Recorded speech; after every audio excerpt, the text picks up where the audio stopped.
official broadcast by His Excellency President Muhammadu Buhari, Commander-in-Chief of the Armed Forces, Federal Republic of Nigeria, to mark Nigeria's 57th independence anniversary. Mr. President.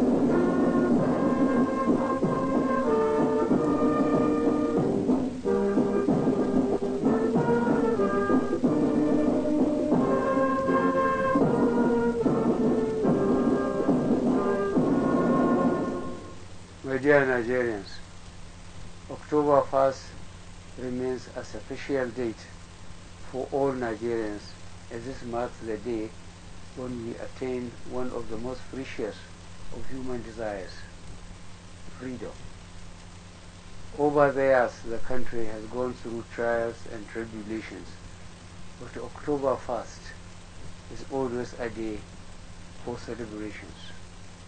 It is a day for thanksgiving, reflection, and rededication. It is also a day for remembrance. We should remind ourselves of the recent journey from 1999 to 2015, when our country happily returned to democratic rule. However, in spite of oil prices being an average of 100 United States dollars per barrel and about 2.1 million barrels a day, that great piece of luck was squandered and the country's social and physical infrastructure neglected. We were left with no savings and huge infrastructure deficit. The APC government's campaign, rallying cry to restore security, rebalance the economy, and fight corruption was not all rhetoric. The country must first be secured. The economy must be rebalanced so that we do not depend on oil alone. We must fight corruption, which is Nigeria's #1 enemy. Our administration is tackling these tasks in earnest. In the past 2 years, Nigeria has recorded appreciable gains in political freedom. A political party at the center losing elections of state governor, National Assembly seats, and even state assemblies to the opposition parties is new to Nigeria. Added to these are complete freedom to associate, to hold, and disseminate opinions. Such developments clearly attest to the country's growing political development. But like all freedoms, this is open to abuse. Recent calls on restructure, quite proper and a legitimate debate, has let in highly irresponsible groups to call for dismemberment of the country. We cannot and we will not allow such advocacy.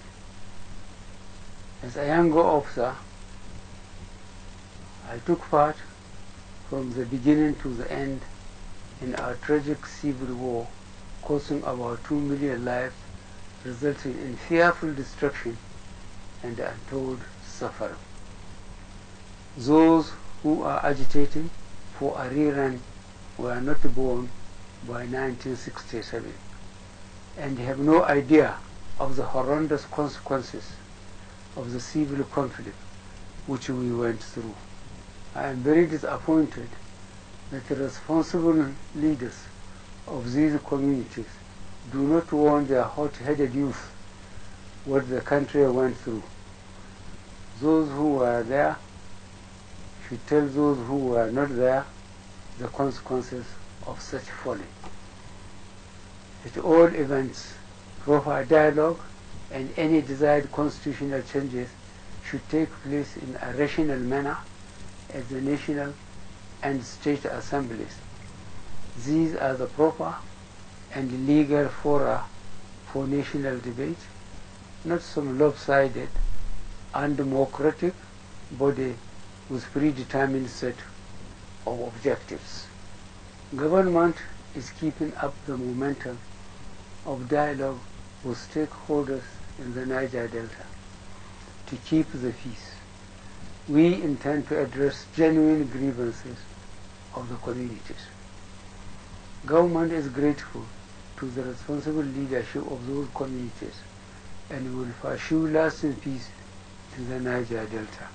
On security, Nigerians must be grateful to our gallant armed forces for rolling back the frontiers of Boko Haram's terrorism, defeating them and reducing them to cowardly attacks on soft and vulnerable targets. Nigeria is grateful to its neighbors and the international community for the collective efforts to defeat this worldwide menace of terrorism. Not even the most organized and most equipped police and security forces in the world can escape the menace of modern-day terrorism, as we have seen in recent years in Europe and other parts of the world. But we are not letting up.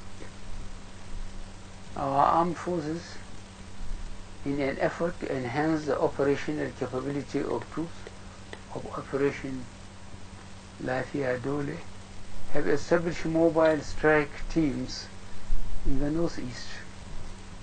These will ensure the final push to wipe out the remnants of Boko Haram. In addition, through targeted air strikes, most of the leadership and identified logistic bases and routes of the insurgents have been neutralized. The armed forces have established a naval presence in the Lake Chad Basin as part of the coordinated military efforts to curtail the movements or re-emergence of the sect in the area. Government is working around the clock to ensure release of the remaining Chibok girls, as well as other persons in Boko Haram captivity. Government will continue to support the armed forces and the other security agencies to fight not only terrorism but kidnapping, armed robberies, herdsmen, farmers' violence, and to ensure peace, stability, and security in our country. With respect to the economy, the government has remained proactive in its diversification policy.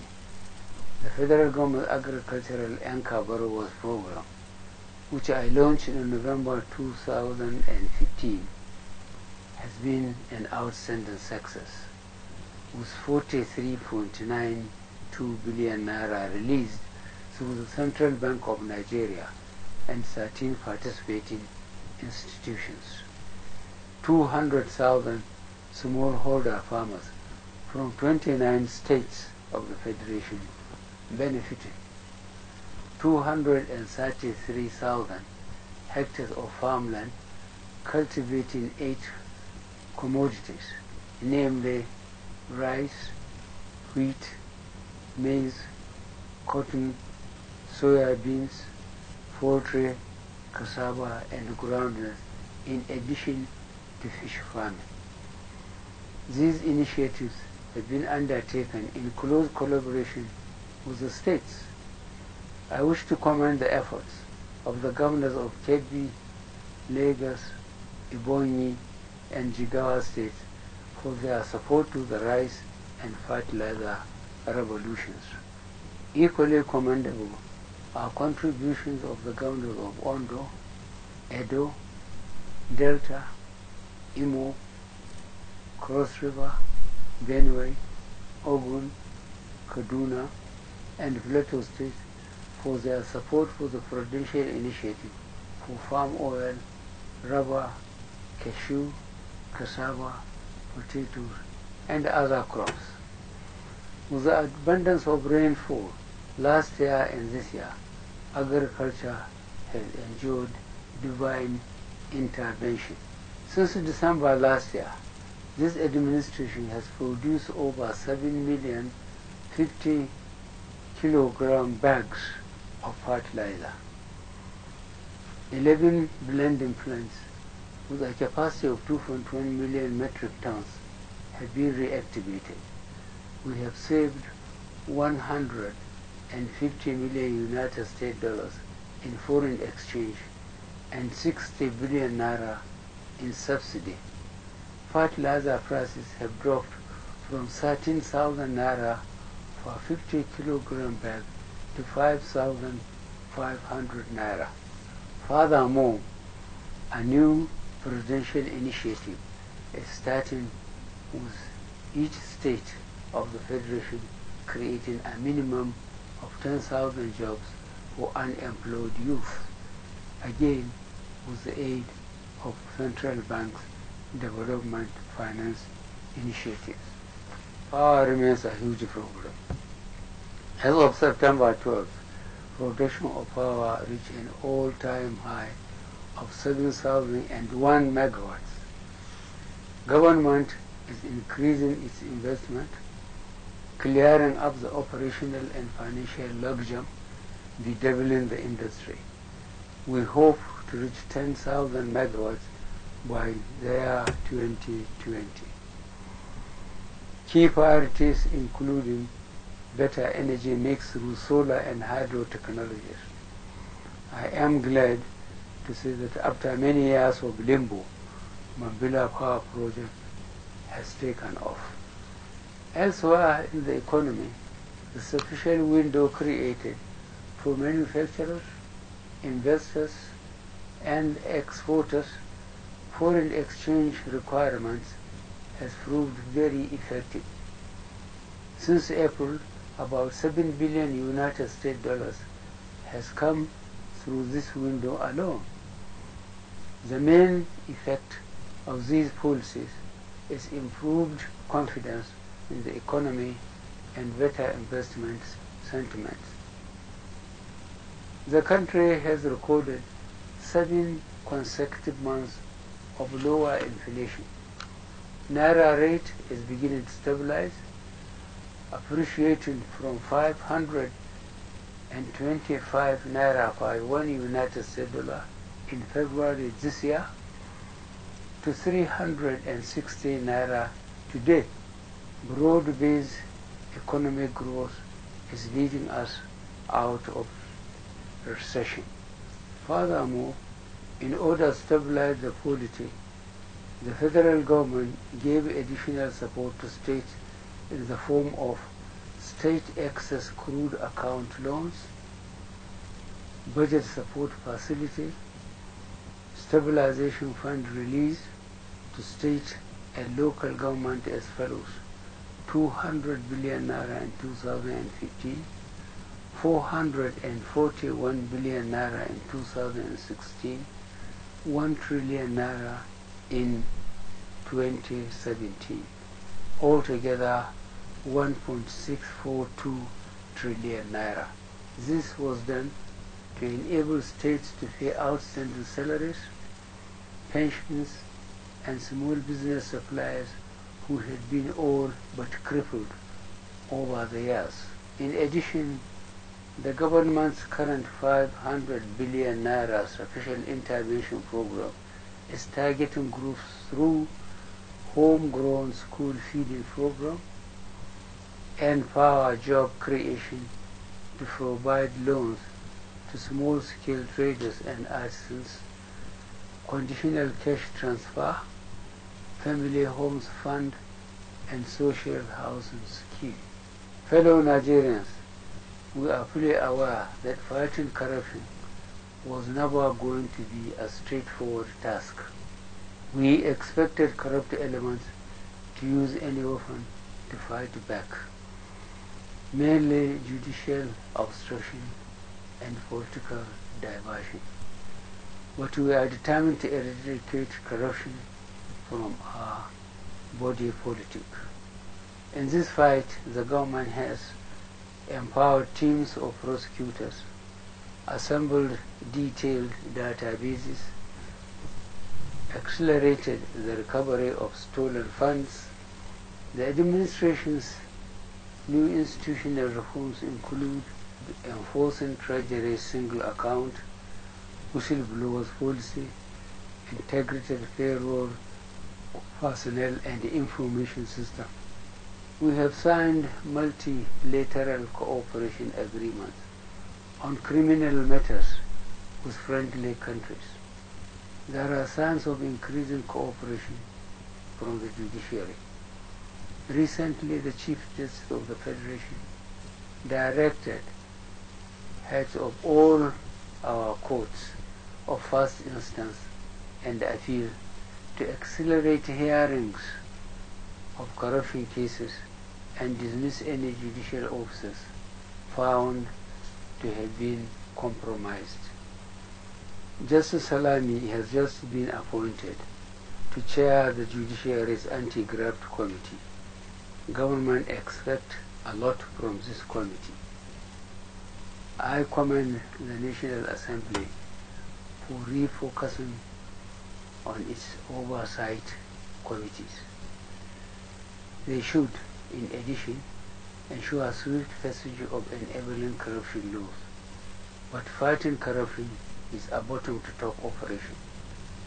I call on all Nigerians to combat corruption at every time by not asking for and refusing to accept a bribe, by reporting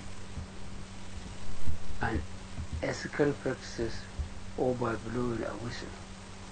Together we can beat corruption. The government, for its part, will work for accountability at all levels, federal, state and local governments. Change must then be real. As we enter the second half, we inspire our resolve to fix the country's challenges and problems. Thank you and a happy holiday to all of you. God bless our country.